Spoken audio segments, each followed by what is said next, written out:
फिर introductory question में हम लिखेंगे, सबसे पहले यहाँ पे हम सीरियल नंबर डालेंगे, फिर पपिल टीचर, फिर स्टूडेंट आंसर। यहाँ पे हम उनसे क्वेश्चन कर सकते हैं, आप चाहे अपनी तरफ से कुछ और भी क्वेश्चन बना सकती हैं।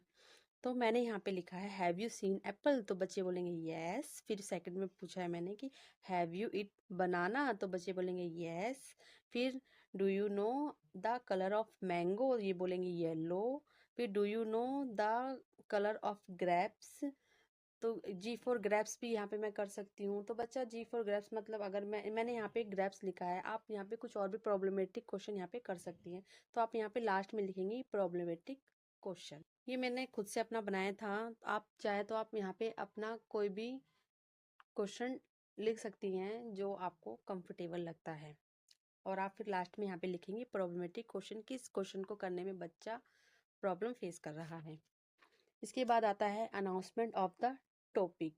तो यहाँ पे आप जब क्लास में बच्चे को पढ़ाने जाते हैं तो आप एकदम से ही नहीं स्टार्ट कर देते हैं टॉपिक पढ़ाना, पहले आप जो टॉपिक पढ़ा रहे हैं उसका अनाउंसमेंट करते हैं। तो आप सेम यहाँ पे यही चीज़ लिखेंगे कि today we will study about alphabet A to F। देखिए आप बच्चा बहुत छोटा है, अगर आप मान लीजिए आप नर्सरी क्लास के बच्चों के लिए लेसन प्लान्स बना रही है तो आप एकदम से ही A to Z तक नहीं पढ़ाएंगी, क्योंकि बच्चा बहुत छोटा है, इतना लंबा वो याद नहीं कर पाएगा।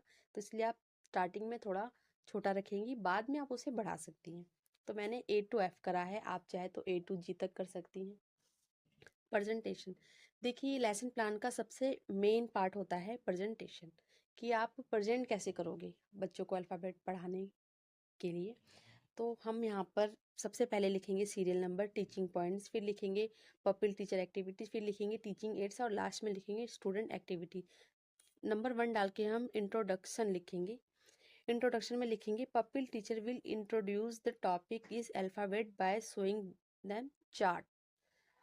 टीचिंग एड्स में हम लिखेंगे black board, chalk, duster, chart. और स्टूडेंट एक्टिविटी में लिखेंगे स्टूडेंट विल लिसन केयरफुली